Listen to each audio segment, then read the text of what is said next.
Hi friends, അപ്പോൾ ഇന്ന് ഞാൻ വന്നിട്ടുള്ളത് നമ്മുടെ മലബാറിൻ്റെ സ്വന്തം മരച്ചീനി രീതിയിലതാ പൂളയും പിന്നെ ഇത് കറുവത്താണ്, പപ്പായ, കറുമൂസ അങ്ങനെ പലതും പറയും. അപ്പോൾ ഈ കറുവത്ത് വെച്ചിട്ട് നമുക്ക് കഞ്ഞിക്കൊരു കൂട്ടാൻ ഉണ്ടാക്കണമായിട്ട് കാണിക്കണത്. അപ്പോൾ നമുക്ക് ഇവിടെ കിട്ടാൻ ഇങ്ങനത്തെ പാക്കറ്റ് പൂള കിട്ടും. അതിങ്ങനെ ഐസ് കട്ട പോലെ ആയിരിക്കും ഇങ്ങനെ. എന്നിട്ട് നമ്മളിത് വെള്ളത്തിലിട്ട് വെച്ചാൽ നല്ല സോഫ്റ്റായി കിട്ടും. അപ്പോൾ ഞാൻ ഇതുപോലത്തെ ഒരു പാക്കറ്റിൽ നിന്ന് ഒരു 3-4 പൂളകൾ എടുത്തിട്ട് ഞങ്ങൾ 2 പേരോട് കഴിക്കാൻ, അപ്പോൾ തോനൊന്നും വേണ്ടല്ലോ, അപ്പോൾ കുറച്ചെടുത്തിട്ടുള്ളൂ. അപ്പോൾ ഞാൻ അതിങ്ങനെ കുറച്ച് നേരത്തെ വെള്ളത്തിലിട്ട് വെച്ച് ഐസ് കളഞ്ഞിരുന്നു. ഇപ്പോൾ ഇത് നല്ല സോഫ്റ്റ് ആയിരിക്കും, ഒരു പഞ്ഞി പോലെ ആയിരിക്കും. ഇനി നമ്മളിത് വേവിച്ച് കഴിഞ്ഞാൽ നമ്മൾ സാധാ പൂളയാവും. ചെറിയ കറുവത്താണ് എടുത്തിട്ടുള്ളത്. അപ്പോൾ അതിനനുസരിച്ചുള്ള പൂളി എടുക്കുക. ഈ കറുവത്ത് ക്ലീൻ ആക്കാനൊക്കെ എല്ലാവർക്കും അറിയുണ്ടാവും. ഇതിൻ്റെ പുറത്തത്തെ ഈ തൊലി നമുക്ക് വരണ്ടി കളയണം. ഈ പച്ച കളർ മാറോളം വരണം കേട്ടോ.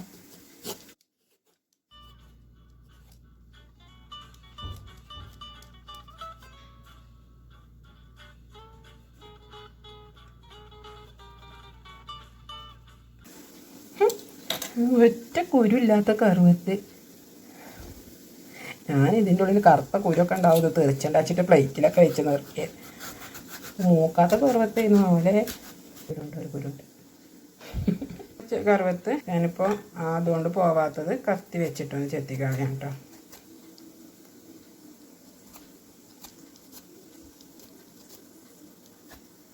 ഒന്ന് മുറുക്കിയെടുക്കാം.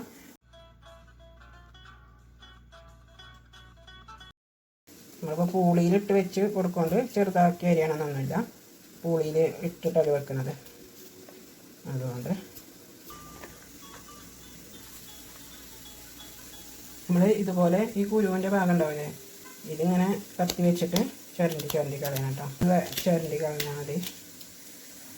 ഇനി അടുത്തത് ഞാൻ പൂള ഇതിലേക്ക് ഞാൻ നുറുക്കിയിട്ട് കൊടുക്കണേ. ഇവിടുത്തെ പൂള സോഫ്റ്റ് പൂള ആയതുകൊണ്ട് ഇങ്ങനെ കട്ടിയുമ്പോഴും വെച്ച് നമുക്ക് ചെറുതാക്കി നുറുക്കിയിട്ട് കൊടുക്കാം. നാട്ടിലാകുമ്പോൾ ഇങ്ങനെ ചെറുതാക്കി ഒന്ന് ഇങ്ങനെ കൊത്തിയിട്ട് കൊടുത്താൽ മതി. നമ്മൾ സാധാ പൂളയാണെങ്കിൽ.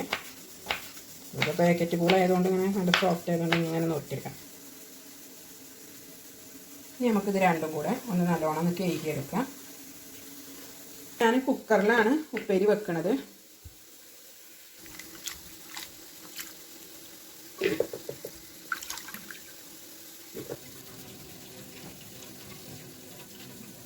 ഇതിലേക്ക് പച്ചമുളക് ഇട്ട് കൊടുക്കാം. ഞാനൊരു 5-6 എടുത്തിട്ടുണ്ട്. അത് നമ്മളെ പച്ചമുളകിൻ്റെ എരിവിനനുസരിച്ച് എടുത്താൽ മതി.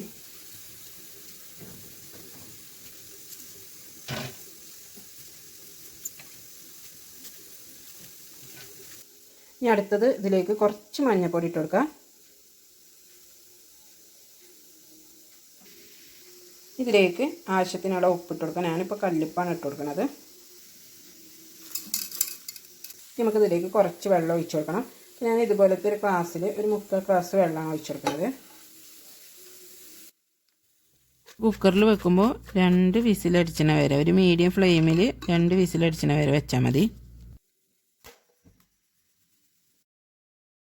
ഇതൊക്കെ വെന്ത് വരുന്ന സമയത്ത് നമുക്ക് ഇതിലേക്ക് കുറച്ച് തേങ്ങ അരക്കണം. പിന്നെ അതുപോലത്തെ ചെറിയ തേങ്ങേൻ്റെ മൂടി എടുത്തിട്ടുണ്ട്. ഇതിൻ്റെ തന്നെ പകുതിയുള്ളൂ ഞാൻ ചിരകിയിട്ടുള്ളത്.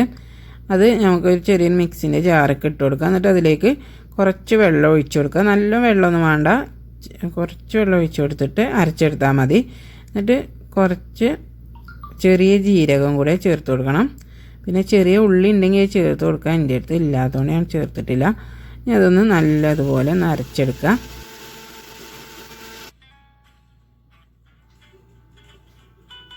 ഇപ്പോൾ പൂളിയും കറുവത്തൊക്കെ പാകത്തിന് വെന്തിട്ടുണ്ട്.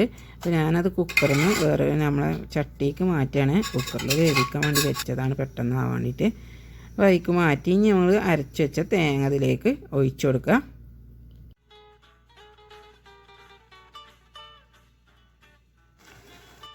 പിന്നെ തേങ്ങ അരക്കുക. അതിൻ്റെ ജാറ് കുറച്ച് വെള്ളത്തിലൊന്നും ചുവറ്റി ഒഴിച്ചിട്ടുണ്ട്.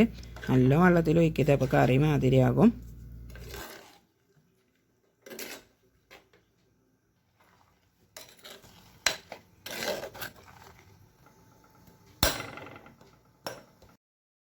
നല്ലോണം ഇളക്കി കൊടുത്തതിന് ശേഷം ഒരു 4-5 മിനിറ്റ് ഒന്ന് അടച്ച് വയ്ക്കുക. ഒന്ന് സെറ്റായി വന്നോട്ടെ. അതിന് ശേഷം നമുക്കിത് കടുവറുത്ത് ഒഴിക്കണം. അപ്പോൾ അതിന് വേണ്ടിയിട്ട് ഞാൻ കുറച്ച് വെളിച്ചെണ്ണ ഒഴിച്ച് കൊടുത്തിട്ടുണ്ട്. അതിലേക്ക് 1 ടീസ്പൂണോളം കടുക് ഇട്ട് കൊടുക്കുക. എന്നിട്ട് നമുക്ക് അതിലേക്ക് കുറച്ച് ചെറിയ ഉള്ളി അരിഞ്ഞത് ചേർത്ത് കൊടുക്കണം. അപ്പം എൻ്റെ അടുത്ത് ഇല്ലാത്തതുകൊണ്ട് ഞാൻ വെല്ലുള്ളി ചെറുതാക്കി അരിഞ്ഞിട്ട് അത് ഇട്ട് കൊടുത്തതാണ്. അതും ഒന്ന് മൂത്ത് വരുമ്പോൾ കുറച്ച് കറിവേപ്പിലയും കൂടി ഇട്ട് കൊടുത്തിട്ട് നമുക്ക് ഈ തൂമിച്ചത് ഇതിലേക്ക് ഒഴിച്ചു കൊടുക്കാം.